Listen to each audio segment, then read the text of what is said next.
What's going on, everybody? Welcome back to another episode of the Fish Lift Eat podcast.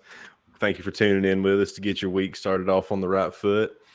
After 3 attempts to get this episode kicked off, we're finally rolling. I'm Casey. I'm your host, and joining me today, you got Chad, and who I feel bad even doing like introductions for him anymore. We have him on here so much. We got Bailey from Stonefly Outdoors. What's up, man?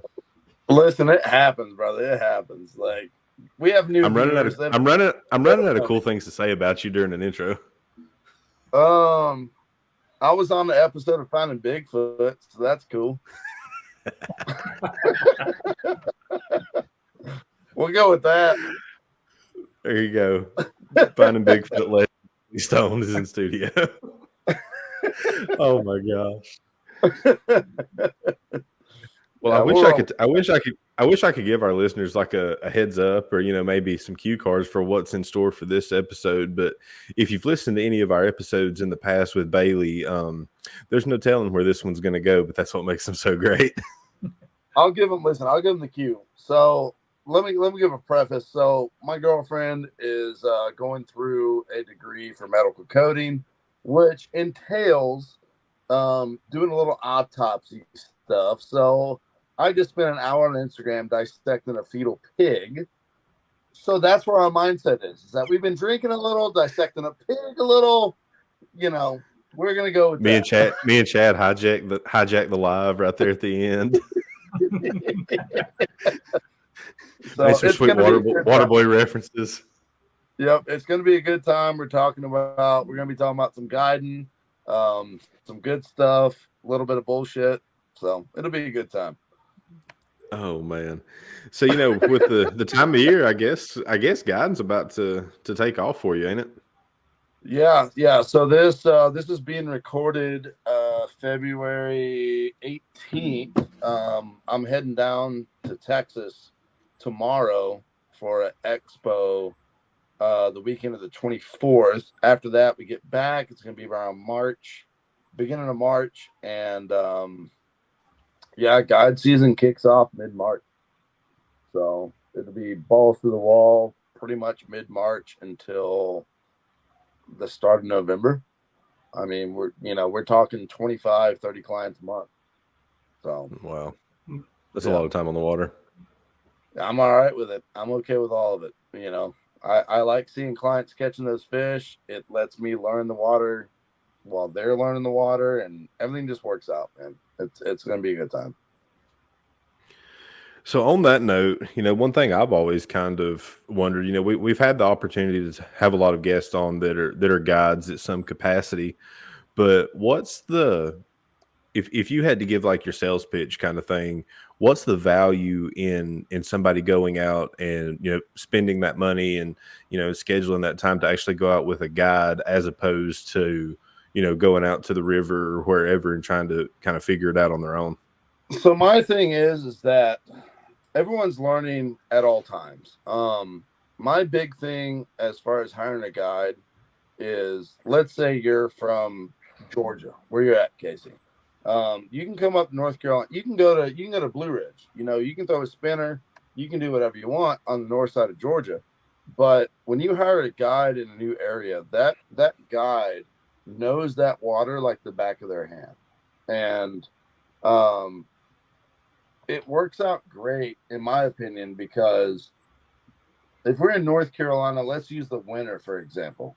We're going to throw small and we're going to throw really technical flies, but you can go to Colorado at the same time when it's really cold with the experience that you've had in North Carolina and say, look, I need to throw really technical small flies, and it'll translate into fish in the net. And it's that it doesn't matter whether you're out west, North Carolina, northeast, northwest. That doesn't matter where it is. Like wintertime, you're going to throw this.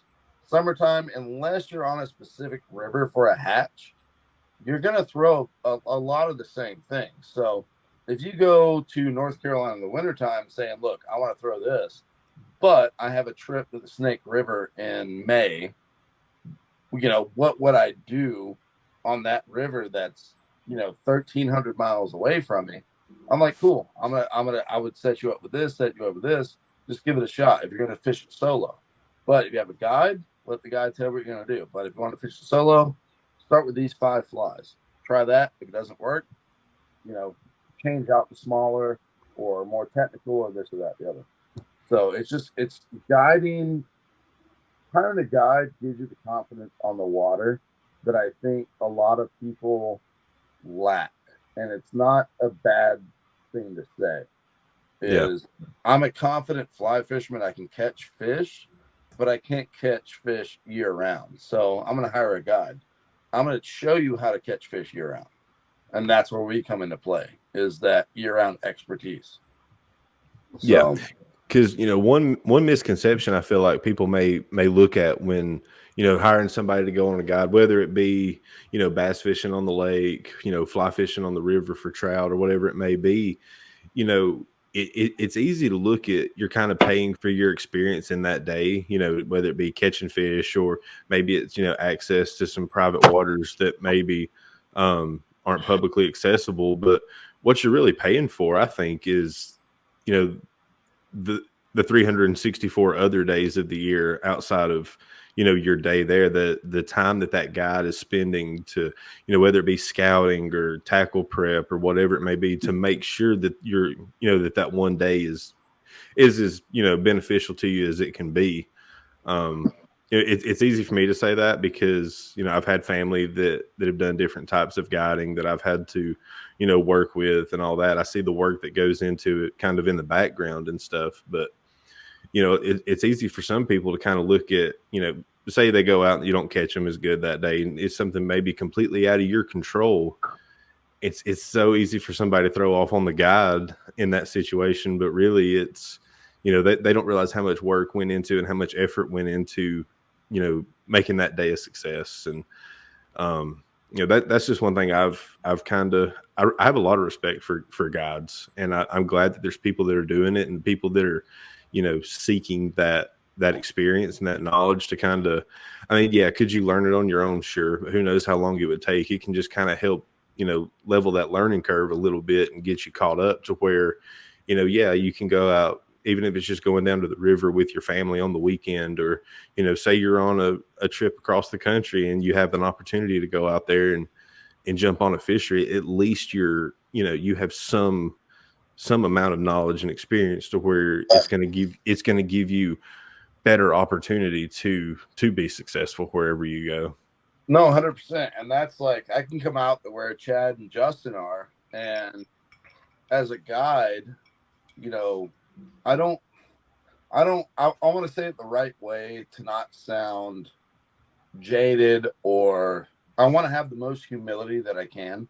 I got to where I am by putting time on the water. Like there's no way to cut it any other way than that. I average between 250 to 300 days a year on the water. That translates to, I can go pretty much anywhere and say, I'm going to hit this river and I'm going to try this first. If that doesn't work, all right, cool. Let's go ahead and change this. If that doesn't work, then let's start flipping rocks. As far as trout fishing goes, the big thing with trout fishing is, if you go on a guided trip and then you go to, all right, cool, I'm going to go to a river for the first time on my own. As a guide, when I go on the river, and hopefully I have some clients that watch this video, they've all seen me do it. I'll pick up a rock, see what's showing. I see there's a Baetis. I see there's a small midge. I see there's a Stonefly. So I can go anywhere in the country and I can try some stuff without looking at the rock first. If I catch fish, awesome. If not, let's look at the rocks. Then I can go to my guide kit and look at the flies that I have and say, cool, this should work. And that's what I want my clients to translate to, is on the water confidence with still having that drive to learn what they're doing. Right. Every fishery is different. Like North Carolina, we have to fish very technical. North Carolina is a very match the hatch state, along with like Pennsylvania. Idaho is a very match the hatch state. But there are days that I can take clients out and I can throw eggs on a river and we have a 90 fish day. So it's just one of those things that it all depends on where you're at and how technical you want to get. Do you want to just catch fish, or do you want to learn how to match the hatch and really cater to what you're going to send out west, where you're going to sit up north? So that's the big thing for me is getting that mindset in my clients to not. I don't want my clients to settle. I want them to always want more. So I can throw an egg on 95% of all the trout fisheries in the country and catch a fish. But where's the fun in that? Let me match the hatch. Let me flip the rock. Let me see what's going on. So that's what I want my clients to take with them.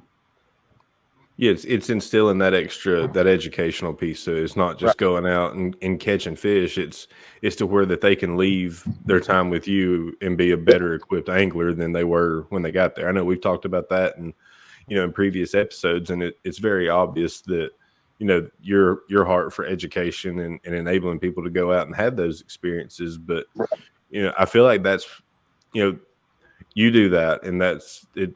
That's why you've had the level of success that you've had, I believe.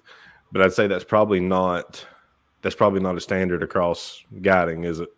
No, and it's unfortunate. Like there's in the fly fishing culture, and I don't want to sound like an elitist. Let me preface, I'm not an elitist. You can take an $80 Amazon rod and catch just as many fish with that $1,000 rod. I'm not an elitist by any stretch or form of the word, but you will find guides that will put you in one spot for 7 hours. You move 20 feet. To me, that is not, you're you're trying to get people on fish. And if you're just trying to guide to get people on fish, you're in this for the wrong reason. You want to teach that entomology. Like, cool. This is the time of year that, like right now, we have black stones that are coming off between size 14 and size 18. So I'm going to throw in a black stone emerger. We have some March Browns that are really starting to pop off. So I'm gonna throw that size 10 to size 16 emerger. And I'm going to match that hatch. That's what I want my clients is I can take you out and catch fish all day, but I would rather have a tougher day and teach you the entomology of what we're doing, like the bugs that are in the water, than I can put you on an 80 fish day, no problem, anywhere we go. I can put an egg and a mop fly and just boom, boom, boom. We can do that all day. That's not, to me, that's not what I want to do. I want to translate that what's the why, the how, and the when, and everything else. Like, why are we doing this? Well, because we have March Browns and stones popping. All right, cool. What's our depth going to be? What's our, depth of tippet going to be? There's so many factors that go in that I would rather teach somebody than them go home and say, yeah, we caught a bunch of fish. Like, cool, that's awesome. We caught fish. And that's the endemic kind of problem that I have with the industry is that, I'm glad that younger people are coming into this, but if you're young and you're watching this, don't be a fly fishing bro. Like, put in the time to learn the entomology, put in the time to learn the life cycles, the the bugs that are in this water. And that's my thing is put in the time so that you inspire someone to fish. Like, they can go back to Colorado, they can go back to Georgia and say, oh, I caught a lot of fish in North Carolina. Well, cool, what'd you catch them on? Well, eggs. Well, cool, what'd you learn? They're like eggs. Like, no, I hate that. I hate that as a guide. Like, hey, cool. I fished on March 7th, and the water temperature was 48 degrees, and the air temperature was 61 degrees, and we threw this because of this. That's what I want a client to know and tell everybody. Is like, this is what I learned. And there's an endemic problem going on that's just like, put the client on fish. No, don't do that. Obviously, we want clients to get fish, but don't make that your goal. Your goal is to make them a better angler from where they were yesterday. So, and then once you're on the water and they catch fish, give them your contact information, my Instagram, my phone number. Dude, I text clients every single day that I had 9 months ago that, hey man, I fished the Guadalupe in Texas and I threw this. Cool. How did it work? I caught a couple. All right, well, cool. Tomorrow, if you're down there, switch to this, change it up a little bit, throw this. And then they text me back the day after and like, dude, I caught like 25 fish. Like, that's the thing. That's the rapport that you need to have with your clients is make them a better angler. Like the goal as my goal as a guide is obviously we want repeat customers, but I don't. If as a guide for a shop, I want repeat customers. As a guide to a client, I never want to see you again because I've educated you and got that fire in your ass to learn that entomology to be like, this is how I'm going to catch fish. Like, I love repeat customers, but I never want to see you again. And that I mean that the most positive way possible. So on that though, so say I come up there and we go out to the river and we learn the basic entomology. You teach me how to read the water, teach me how to cast right, all this, that, and the other. And then say I go home and I work on at that level. Then what would be the value in me calling you up, this time next year and be like, all right, hey bro, I'm ready for phase 2. Like, show me something more. I mean, is there anything to that? So that phase 2 is going to go from basic entomology and basic fly fishing techniques to, all right, cool. You've grasped that. You've grown from what I taught you on day 1. And we're on day, let's call it a year. You're on day 300 now. Mm-hmm. We'll just call it that. And my day 300 for you is cool. I've caught fish. I've done well, but I have buddies that are fishing the same stretch of river that I am. They're catching 50 fish. I'm catching 10. What can elevate me to that? All right, cool. Let's go do this. Let's get on the water. Let's figure it out. Let me see what you're doing. And I will be able to tell you like if it's right or wrong. And the thing with fly fishing is that there's a wrong way with doing things, but that wrong way is still right by doing the wrong thing, if that makes sense. So put that on a t-shirt. That's like it. I know it's very convoluted, but you could be, let's say you're tight line nymphing. We're going to toss it out. We're tight line nymphing. The wrong thing to do is let that line slack, but you're still catching fish. So you're still doing the right thing because you're doing it in this way. So there's a right way to do the wrong thing or wrong way to do the right thing to get the wrong thing out of it. So the wrong thing to catch fish creates the wrong habits that let you progress, if that makes sense. So we can catch fish all day. You can go out and catch fish. Cool. You're doing it the wrong way and you're still catching fish. So as a repeat customer, I'm going to show you the right way to make that wrong way better. I got you. If that makes sense. So yeah, you're doing it this way. Hey man, let's tweak that a little bit. Let's bring it back. Instead of slacking the line on the first 10 feet, let's go ahead and lift that rod tip just a little bit. And that rod tip lifting will translate to, 5 more hits on the front end instead of I'm waiting for it to go 10 feet and then get hits. You cast it out, lift your rod tip, you're getting hits in that first 10 feet now. So that will translate to more fish. So that phase 2 to me is very important because that's my return customers that I love because it shows that drive, that passion of I want to be a better angler. Yes. Yep. Yeah.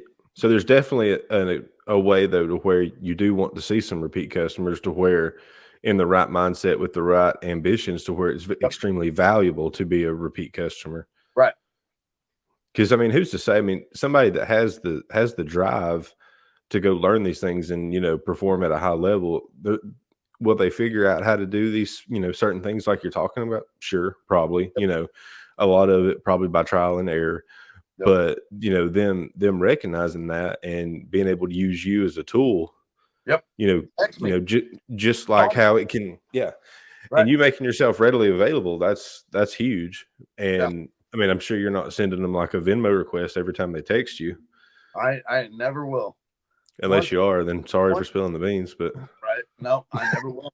I never will. Once I take you on a trip, by all means, hit me up. Let's learn this together. Like I have guys, so I'm a big Euro nympher. Like I Euro nymph 95% of the time. I have guys that'll hit me up like, hey, I saw this on a website that is I'm building a leader. I'm like, stop.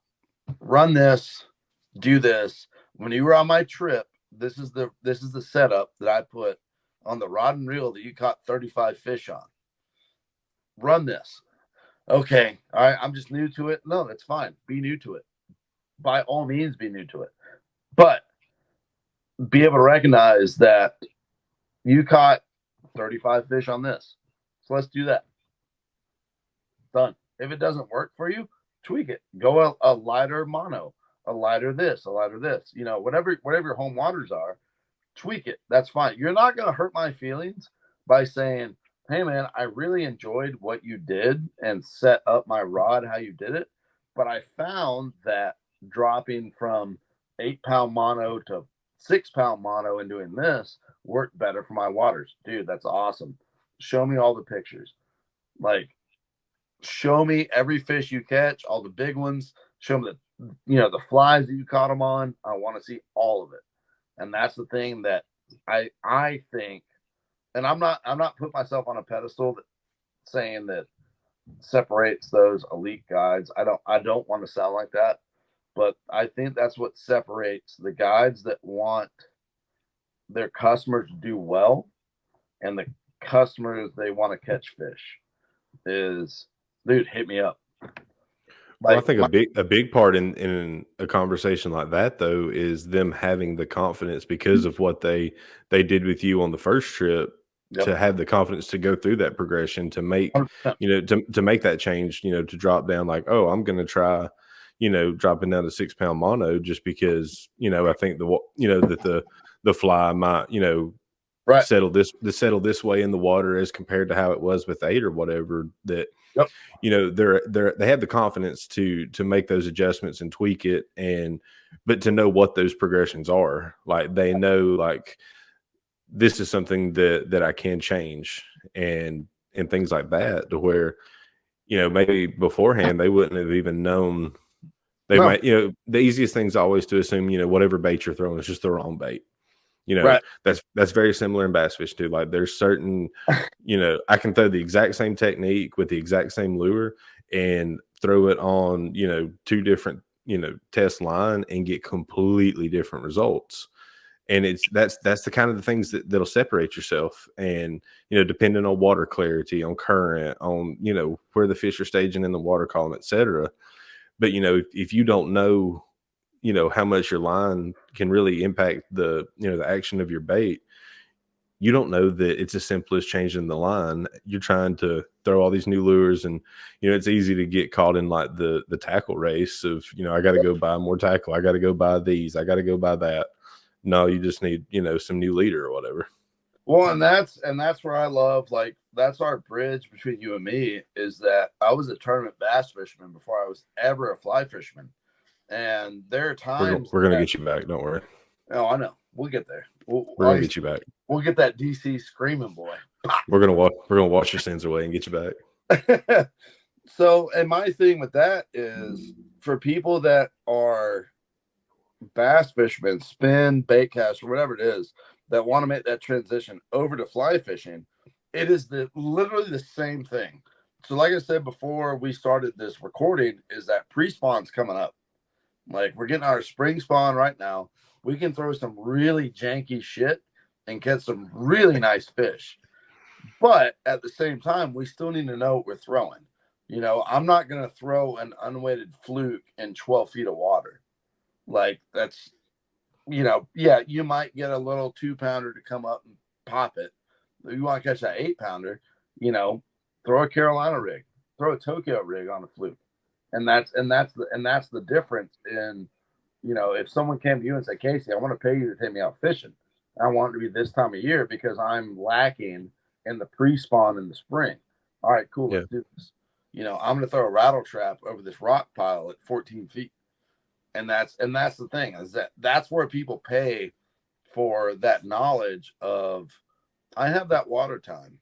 I know for a fact that I can throw a brush hog. Most of the time I'm going to catch a fish. That's, we can do that year round. Am I going to target that? But does that make you a better angler? No, it doesn't. I don't think it does.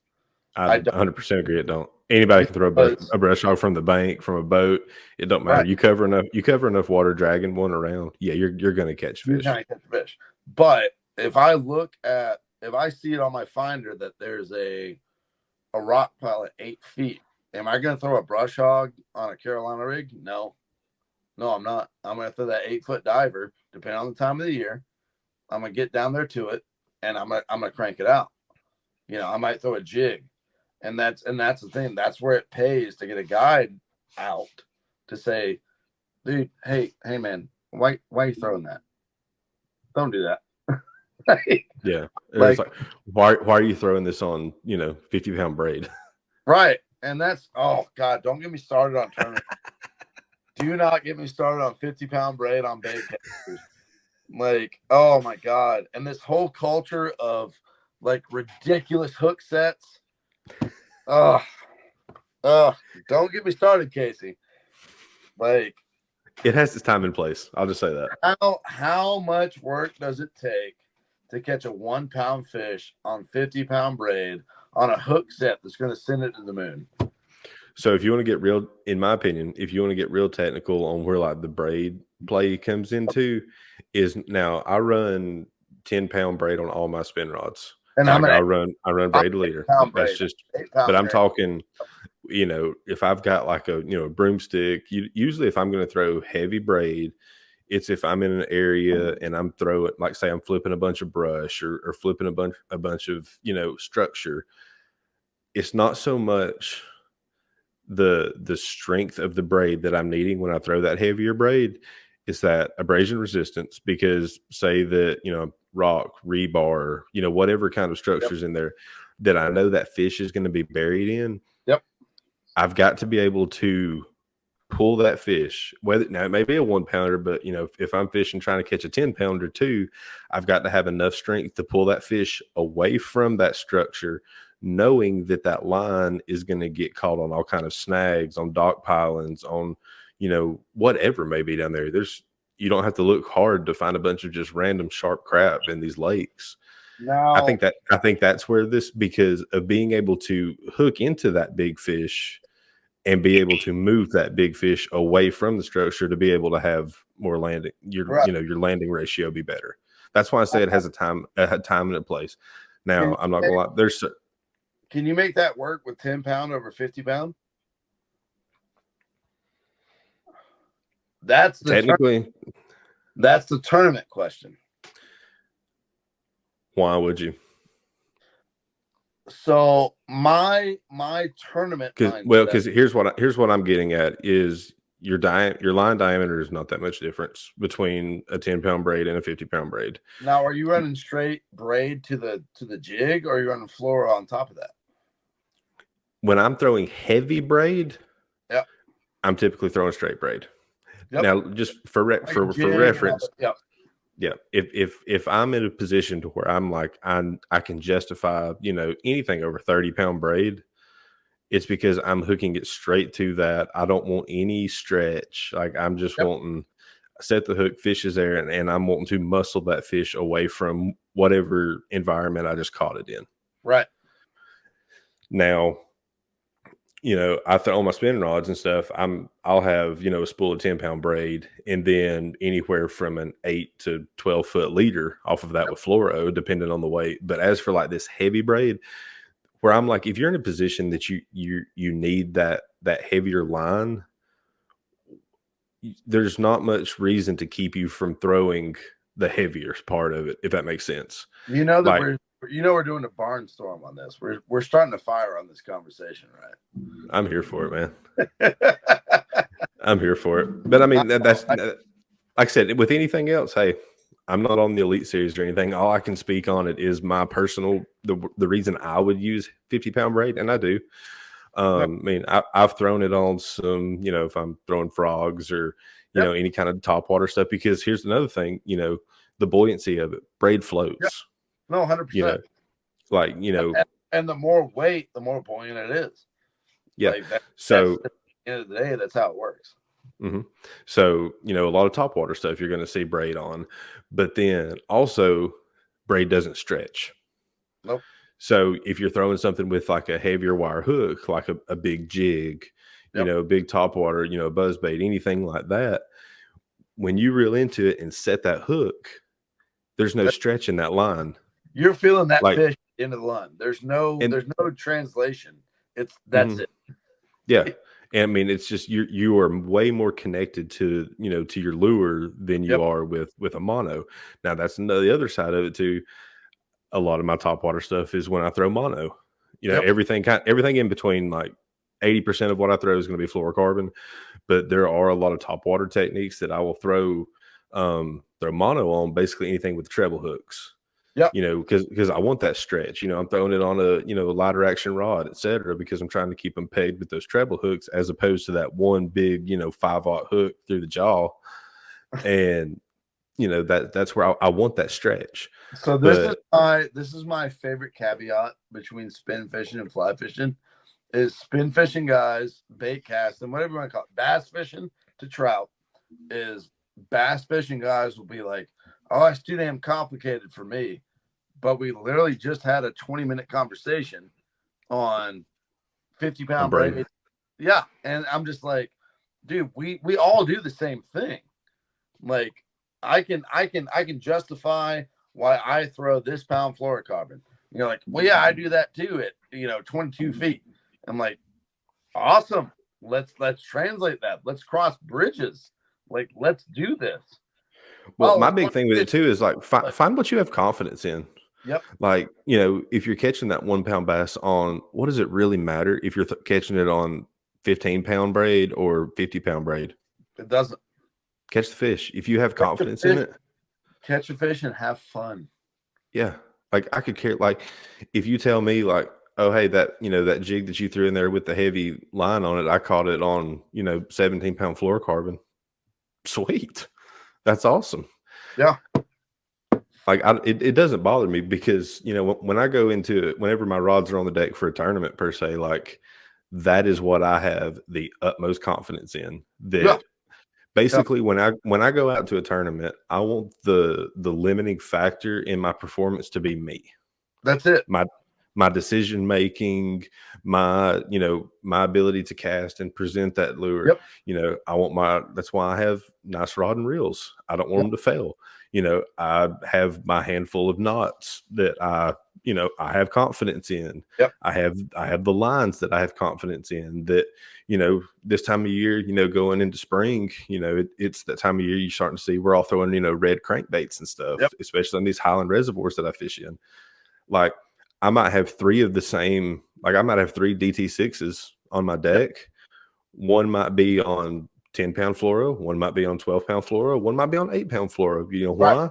It's because I'm trying to get those subtle differences to where, it might be a foot difference in how deep that bait will dive. Like I can tell you right now, a DT6 on 12-pound fluoro, doing like a speed one, I can get that to creep down to about 8 feet. And that's perfect for right now. That's perfect.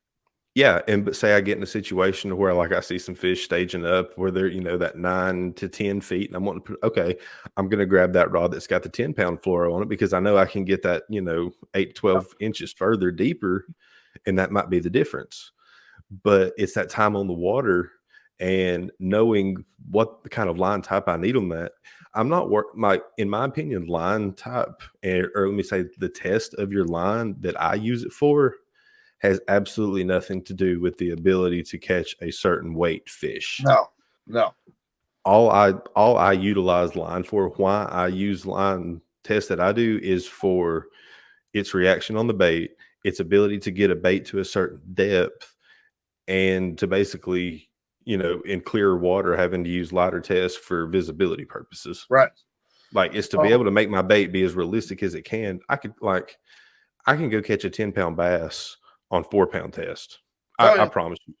Give me an open water. I don't know how long it's going to I'm take me. gonna set my drag and just let it run. Yeah, there's so And many other that's what I tools. do on 30-inch trout.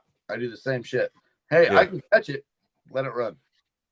Like, for Like, example, there's an opens angler. I mean, very, very famous, YouTube angler, and on the Elite Series this year, he had a huge performance catching some fish on a drop shot down in Florida to finish up the opens last year. And dude, come to find out, he was catching, these Florida giants using 4-pound test. yep.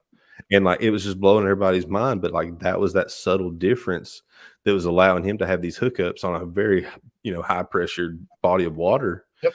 And, but him, having the confidence in his gear and his time on the water, knowing how his bait was going to react on that lighter line, and knowing that it was going to trigger more bites. Like, it had nothing to do, like, every fish that he caught on that technique weighed more than 4 pounds. Oh yeah. Or at least the ones that he weighed in. And It had nothing to do with, like, okay, if I want to catch a 10-pound bass, I need 10-pound line. yep. No, you don't. No. And that's what I think, like, going back to our original thing, is that's what translates for the guide thing, is that you don't have to fish big to catch big. Like, I'm going to put you on a big ass fish with really small line, fight it, have fun, go do your thing. Yeah. And that's the thing that translates. Learn how to work that fish. Listen, and that's what I've told. So I fished the Miracle Mile out in Wyoming, North Platte River, and typically you want to fish that with a 7-weight or an 8-weight rod. So a nice hefty rod. And when I met my guide, he goes, "Hey man, like, what's your experience?" I'm like, "Well, I'm a guide back in North Carolina." He goes, "Okay, so you know how to fish?" I'm like, "I like to think so." And he goes, "All right, well, we have 40-inch fish out here. Are you comfortable?" I'm like, "Look, I know how to work drag."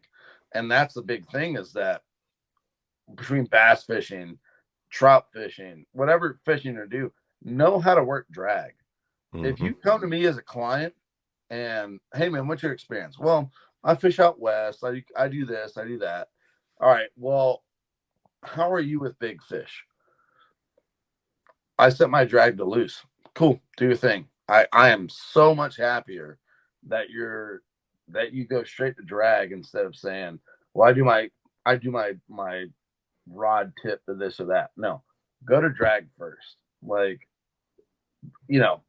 drag is your best friend. Drag is your best friend. No, so on your side of things, all of my, like we've talked about, all of my bait casters are the SLX DC. It's still a DC, whatever. I'll take the easy way out. I don't care. There's nothing wrong with them. It doesn't bother me. But ask me how loose my drag is, because as when I set a hook, I'm hearing that drag loosen up, because a lot of people don't realize that a fish's mouth, whether it's a bass, a striper, a crappie, a brim, a trout, whatever it is, I've taken guys that are bass fishermen, and I've taken it fell out. So I usually have a soft tackle here. It's a barbless hook, and I've taken guys that are bass fishermen that paid for a fly fishing trip, and I've taken that hook and just gone boop, and I'll put it through that skin, not the meat, but the skin. I'm like, dude, it takes nothing. And that's the thing that a lot of people don't get, is that it's like, light. Just be light about it. Just be light. That's all you got to do, especially your trout.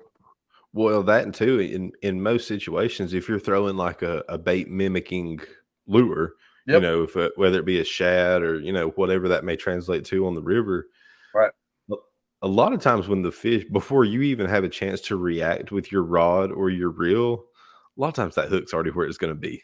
Oh, 100%. You know what I mean? Now, are there situations where you do have to drive a hook through? Sure, 100%. And I do it. I do it to a trout that I know there's a big rock this trout was sitting in front of, and the only way I can get that trout away from that rock is give it a nice hard set. It's gonna pull its head, and then from there I'm gonna just fight it away from it. But like you said, 90% of the time we can just go, boop. Let's just be, yeah, you can just lean into them. And that's the caveat into the younger generation feeling that they have to rip lips. Like, I hate seeing rip lip like hashtags, Instagram, YouTube, TikTok, everything else. Like, fellas, we don't have to rip lips. Like, we have done, look at Bill Dance. Bill Dance did it with his Zebco 35, 40 years ago. You know, he never did that. Ah! It was just that nice, soft, that old school. Let's get back to the old school. When he fell out of the boat, it wasn't necessarily because of the hook set. You're right. You're right.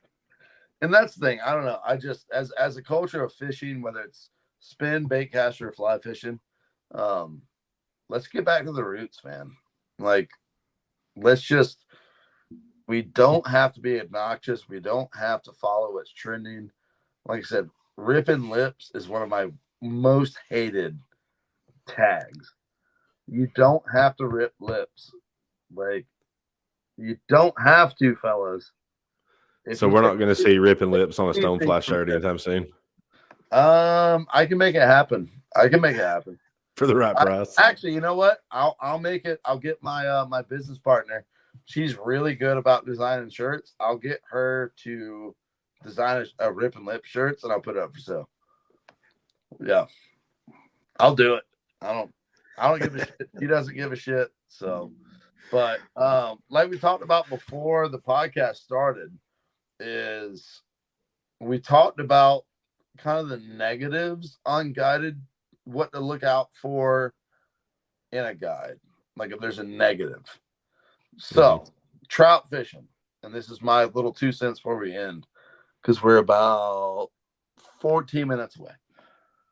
So my big thing is, if you're out with a guide and they look for long lining. Long lining means we're in 3 feet of water and they're sitting 4 feet of line under their indicator or whatever it might be. If you're setting a hook every single cast, stop that guide and say, are we too deep? A guide is not going to bullshit. You're actually going to call them on the bullshit, because if we're in 3 feet of water and I have 4 feet of line out, you're setting hook on a rock. You're not setting hook on a fish. And I might be pissing people off with this. I don't care. But it is something to look out for. And keep it in mind that not every guide is going to do this. It might be 1 out of 50. But if you're on a river, Colorado, Wyoming, Idaho, North Carolina, Pennsylvania, New York, it doesn't matter where it is. If you can look at that water and see that it's a little shallower than it looks that your line is set, call them out. Call them out. They might get pissed off about it. Call them out. That'll keep them humble to not let them think they're better than they are. Call them out. Period. Don't be afraid to be like, hey man, that water doesn't look as deep as we're set. Like, what's going on? Let's go half of that. Don't be afraid to do that at all. Like, Casey, when I take you fishing, if you think that, like, hey man, can we switch it up? Dude, switch it up. Let's do it. Let's try it. Right. Like, you do not ever be afraid of asking your guide to switch it up. I've had clients that I know I'm throwing shit that should work and it's not working. And I'm trying to switch it out. I'm trying to change flies. It's just not working. And the client finally pipes up and is like, hey man, what do you think about this?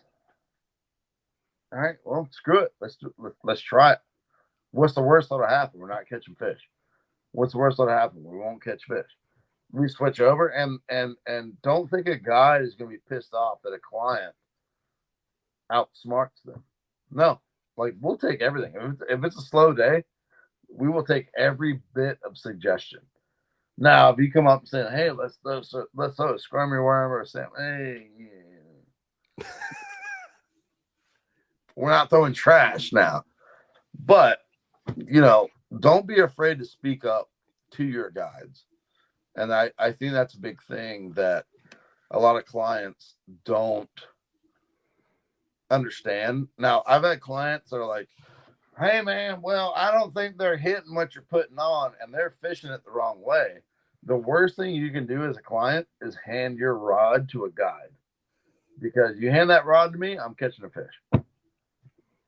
Like, no, it's the right stuff. Here's a fish. Boom. So, but don't be afraid to speak up. As a client, I don't care your experience level. Day 1, day 1,000. Do not be afraid to speak up. And I think a lot of guides get into that complacency of the client's going to listen to me. Well, they might, but you have to have that humility about it too. Like, don't be afraid of that client's like, "Hey, man, what do you think about this?" Well, shit, let's try it. Don't be afraid to learn. Yeah, what's the worst going to happen? Like, I love learning from clients, because I've had clients that fish out west exclusively, and we're fishing in home waters. I know what fly to throw. I know the depth. I know this. I know that. It's just not working. They're like, "Hey, man, let me look at your fly box." I'll show them. Let's throw that. Let's show this. Let's give that a shot. What's going to happen? Well, we're not going to catch fish. All right, cool, whatever. And we catch fish, and I'm just like, "I love you. That's awesome." Yes. And but that lets you know as a guide, like, you're not the best. No Well, one's there's something to, like, I don't want to say uneducated, but like a perspective that doesn't have the background to it necessarily. Not They may not have the strong why, but that fresh perspective. I said I don't really know how to describe it, but just, you know, as somebody with a lot of time on the water, Yep. everything's well thought out to an extent, I guess. But like, you always have your reason why, and we kind of get in our routines of how we progress through the times of year, the water conditions, etc. Sometimes that person coming in that's just, you know, throwing it to the wind, it's like, man, oblivious. like I said, you can get in there, and we see it in tournaments all the time, dude. Somebody just rolling in and just whacking them. But, They're throwing like it a rooster tail. They're throwing a rooster tail or something. yeah, it challenges you to be like, God, like, why did that work? Yeah. But then that's a whole nother layer. Now you've got that the next time you take a group out, if you're faced with the similar conditions, it's like, well, Yeah. let's try this again. Well, and it might be a thing that, when you and me finally fish on the river on your side, the bass fishing side, the bait, the spin, like, you might be throwing a crankbait, and I'm like, I'm throwing a damn Tokyo, fluke. Why? I don't know. It feels right. It might be one of those things that what they're It's that looking confidence for, thing. right? They're looking for that little drop in the fluke and that little twitch, and that's like, well, I never would have fucking thought of that. Yeah. And you put it That's in your every book. day. You put it in your book and you just roll Mm-hmm. with it. And that's what I think separates guides and people that get people on fish. I think there's a very big separation between a guide saying, "Yeah, we'll catch fish," and that guide that says, "I'm going to teach you how to catch fish." There's a biblical saying about that somewhere. Yeah, there's probably. I don't know. Was it teaching or fish. give a man a fish, he eats today, teach him how to fish, he eats for life? No, he's just broke for the rest of his life because he buys more fishing gear. Yeah, no, teach a man how to fly fish. He's broke. He's gonna die alone.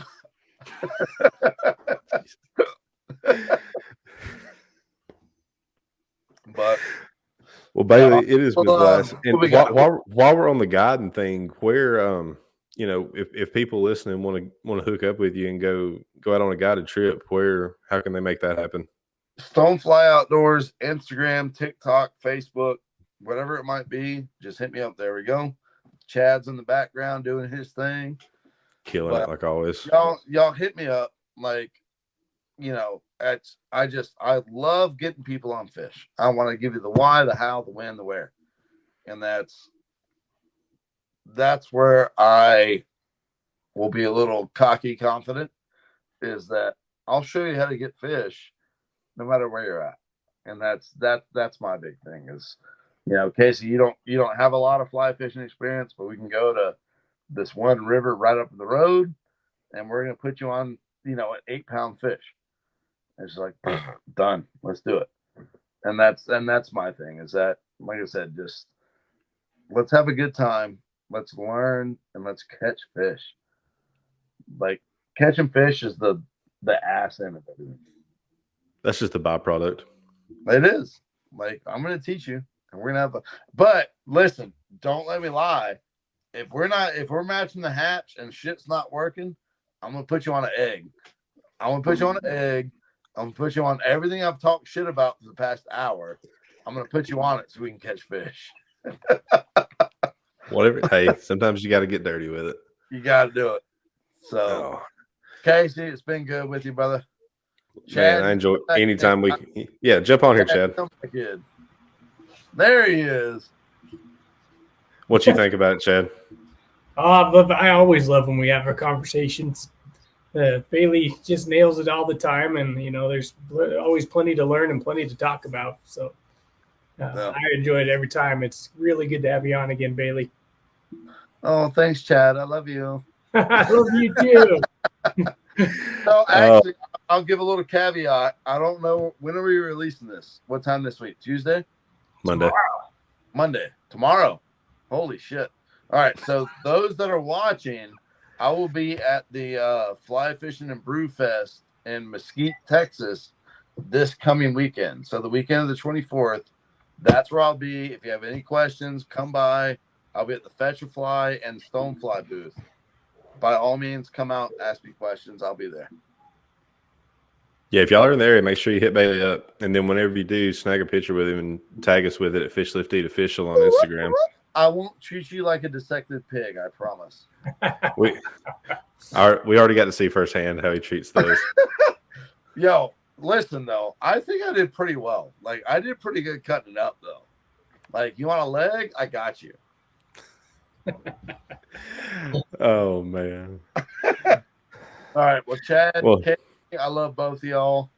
We love you too, man. Back on here. So, everybody watch, make sure to subscribe. Fish Lift, Eat, Stonefly Outdoors, this, that, everything else. Do everything. Y'all don't even need me anymore to close it out, but go share all this with us. Hook up a Bailey and go on a fly fishing trip so that you can be better equipped next time you go out. And boys, until we get together and do it again, everybody remember to keep your lines wet, and we'll catch you on the next cast. See y'all. Till the next time.